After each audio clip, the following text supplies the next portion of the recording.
Hello everyone, my name is Yu and welcome to Better Gaming. In this phenomenal super duper giga mega overhyped crazy overflowing cool nice video, I'm going to guide you through all the knowledge you need for installing a custom firmware on your Switch. Until now my videos were made super short and gave you in no time so many informations. I will try now to have also some longer widths, but with everything bundled plus more detailed wisdom in it. It really took time to create this video, but now since I'm done I know that every second was worth it. Alright guys, I just start with it by showing you the topics with the table of content.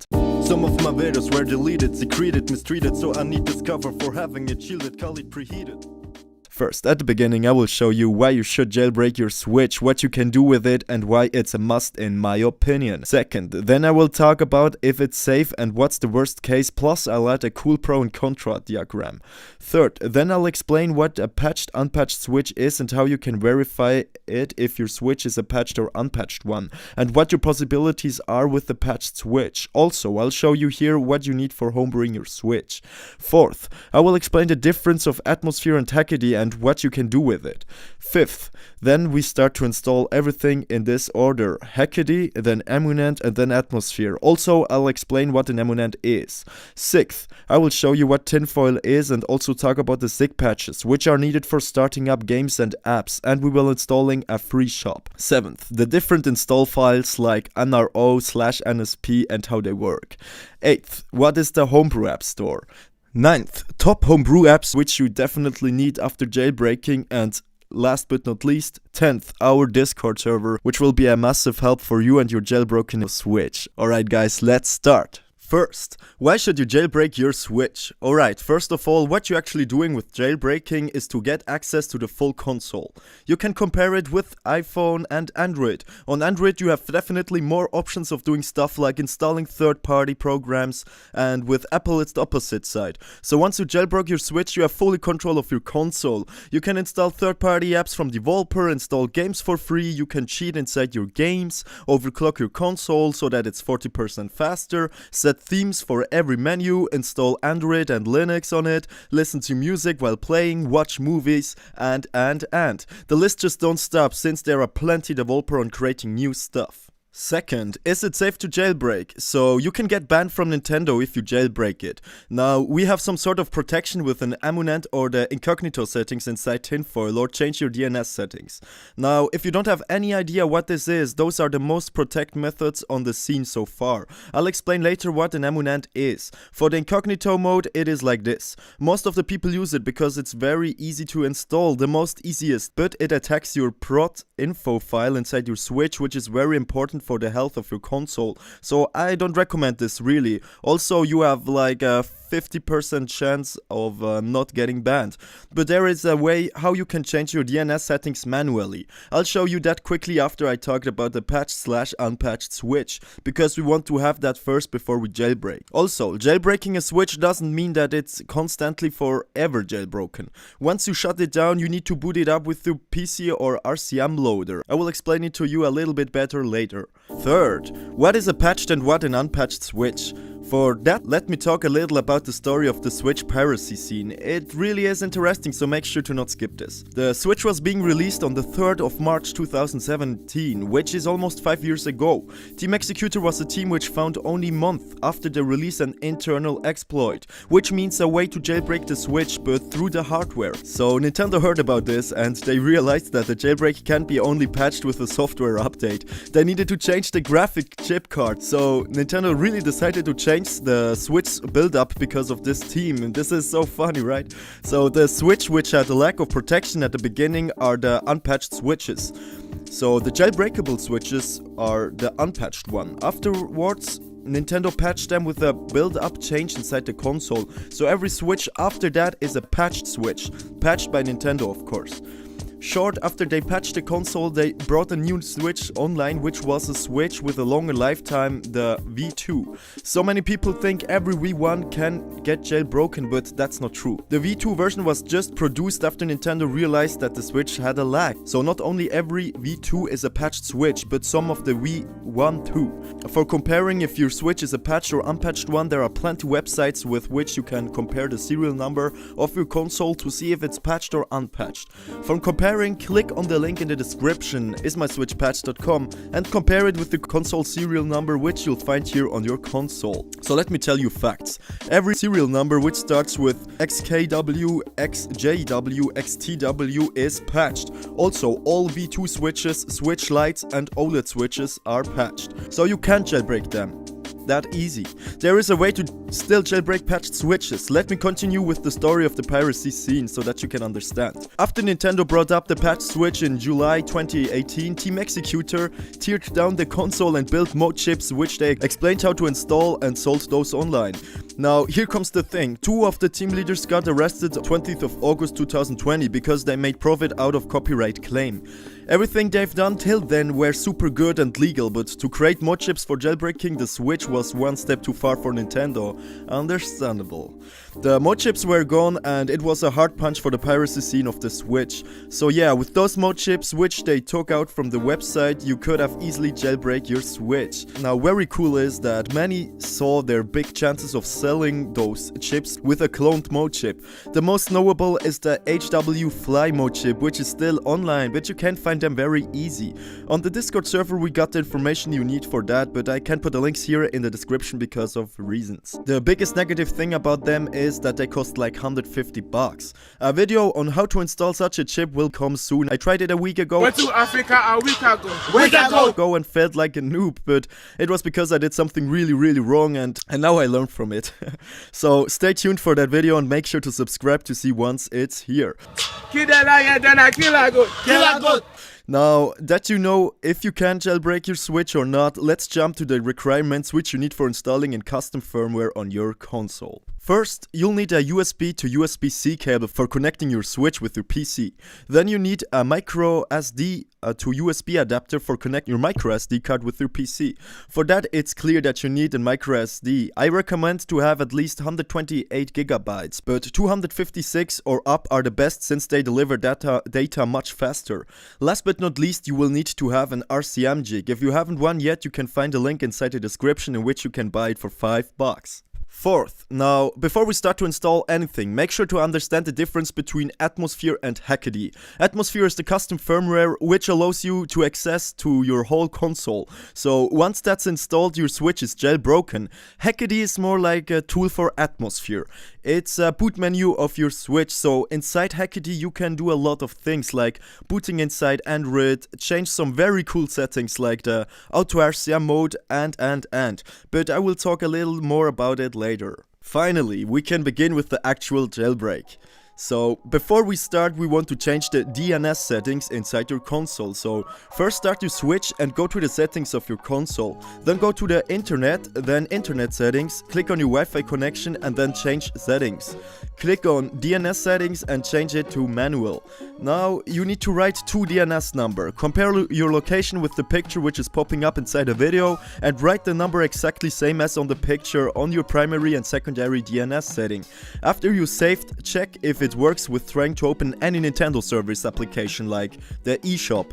If it can't connect, you block their services, which is great. So the DNS settings are for blocking the servers of Nintendo so that they can't access your console, but you also can't get access to their service, like playing online. If you want to get rid of that, just change the settings back to all the zeros you saw before.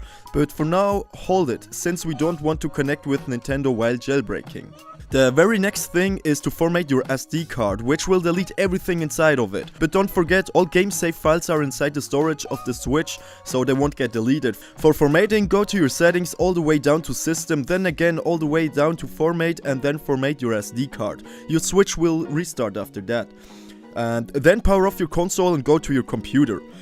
Download Atmosphere from here. Now if you watch this in a future where the files are updated, just make every time sure that you use the newest version of it. So really, right now Atmosphere 1.25 is the newest version, but if there is a 1.26 or a maybe 1.3 version or higher, then download it and use it instead of the one I use in this video, and you're good to go with this guide. Just make sure to do this with every file which you download in this video. So download Atmosphere plus the FusyPoint bin file which you can find here on this site. Then download Hackaday. Here, make sure to download the Hackaday zip file. Also, if you search the links, you'll find them inside the description. Next, download Tigra RCM, which we need for boot all the different bootloaders inside your Switch with the computer. So now, power off your console and connect your microSD with your PC. Then drag and drop all files inside the Atmosphere zip to the root of your SD. The same with the Hackaday zip.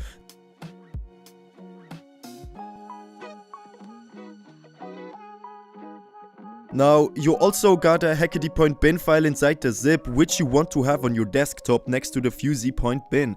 Now, copy those two files and drag and drop them to the payload folder, which is inside your microSD bootloader folder. For more details, go to your microSD, then bootloader, then payloads, and copy paste both files inside here.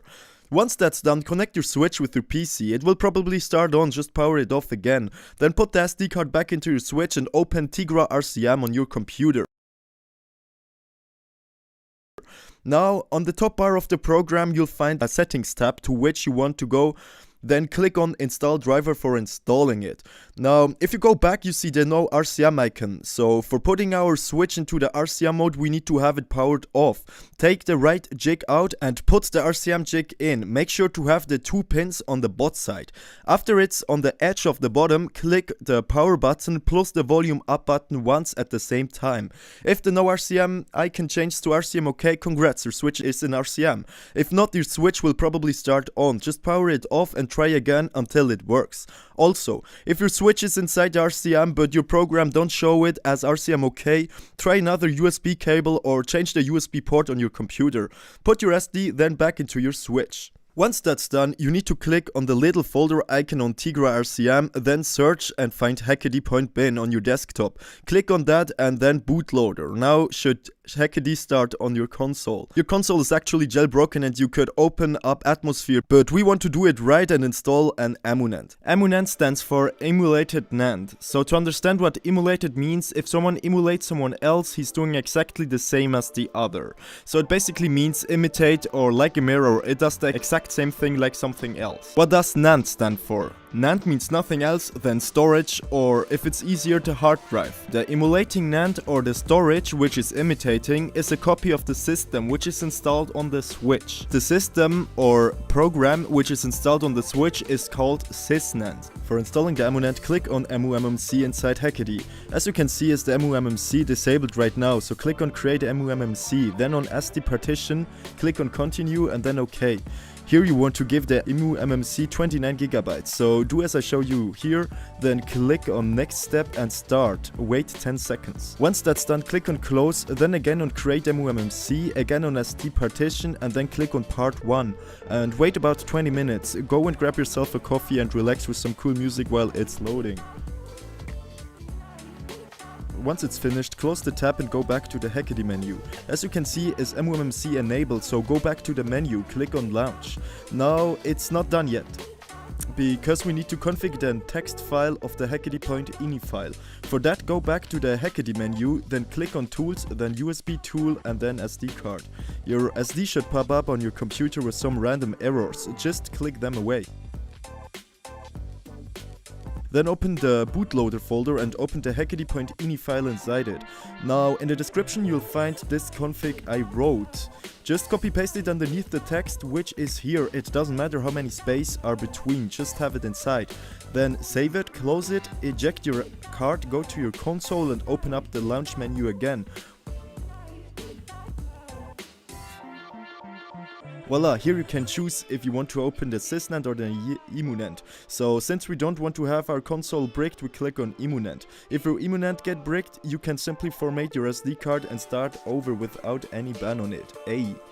Now is your Switch fully running on an EmuNAND installed Atmosphere, which is great. Alright, next is Tinfoil. So Tinfoil is an application which is for installing game files such as NSPs. So this is the very next thing you want to do after jailbreaking. Download for that Tinfoil on this site. Make sure to download the auto installer. Then download the zip patches which are in a zip file named with Fusey. With Tinfoil you can install games, but without the zip patches none of your homebrew applications will work, so you need to have those too. too, as long as you have in mind to play some games, of course.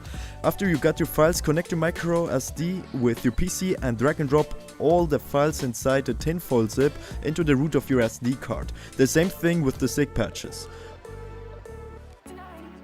Once that's done, boot your switch again as you saw earlier, because we need to do that from now on every time once we shut it down the switch. Always make sure to open Atmosphere through emunent inside of Hackaday so that your switch won't get bricked.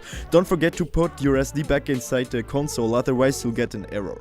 So once your switch started, open up the album, and as you can see, this is called the homebrew menu or short HB menu. Once you're here, click on tinfoil installer and wait until it is installed. Now my friends, here in tinfoil you can do lots of shit, but what we are gonna do first is to install a free shop. A free shop is like an online games shop, like the eShop from Nintendo, only that it's for free.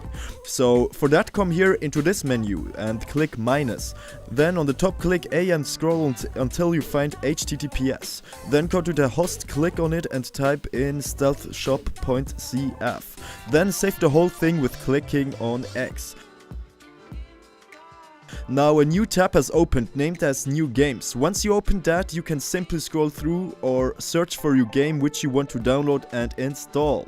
Alright guys, now let's go to nsp/nro. So NSP files are games or apps which will be shown on the home menu. Those you need to install after having the data on the SD. NRO otherwise is directly installed, but you'll find them inside the homebrew menu and not inside the home menu. So for showing you how it works, let's download the homebrew app store, because this will be our next topic. So go to this site and download the newest homebrew app store, then take it to the desktop. As you can see, I already got an NSP. This is because I can't show you from where I got this on YouTube, neither the links. So if you have trouble finding some ROM sites, join the Discord, because there we got lots of stuff. Alright, let's go further. After you have your files, put the NRO file inside the switch folder of your SD card. Inside there you will probably find more NRO files, because every NRO needs to be here for installing it. Then for NSP it's a lot easier. You can put them wherever you want to. Best is if you create a folder with all NSP inside. After creating the folder, put the NSP file inside it.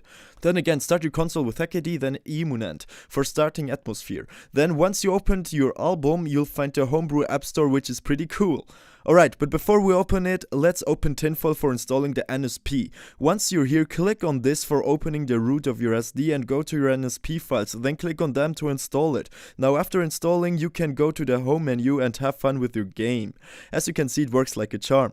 Before we go further, I wanted to tell you that if you ever have problems with opening apps inside the homebrew menu, go to any sort of game, it really doesn't matter, on your Switch, and then click and hold R. Then start the game while holding it till the menu opens up. Now you're in some sort of administration mode, which means you got all rights for doing everything, and you should get rid of 90% of the problems which you will probably have in the future. So yeah. Alright guys, the homebrew app store has so many freaking cool apps. You have emulator, formatter, movie player, music player, and. You can scroll here through and read for what the app is and how it works after installing it. So yeah, definitely need this on your modded Switch. Now let's go to the top apps you need on your console. Number 5 is Tesla. Tesla is a custom overlay for Nintendo Switch system modules. For example, homebrews can view information directly as a quick menu, like holding home button, but you use the button combination L, D-pad down and R3. So you can use different overlays of different apps. It is very cool, since you always needed to go out of the game, then to the album and actually start on an app if you want to use it on a game. With Tesla you can simply do it in game with only one button combination. Good apps with which I have good experience using in the Tesla overlay menu are Edison, Emu, Amiibo and SysTune. Number 3, Anix Themes Installer. So the Anix Theme Installer is, as the name explains, a theme installer. So you can easily scroll through different themes and you only need to restart your console and voila, they're installed. Themes are very cool backgrounds and sometimes added music inside your Nintendo Switch operating system menus. I'll show you now some examples how they could look.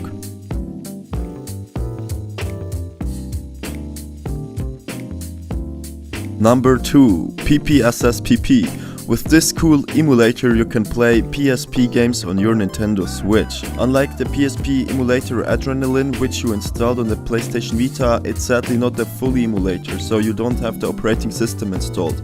You can only play the games which you downloaded on ROM sites. It's a very cool thing to use.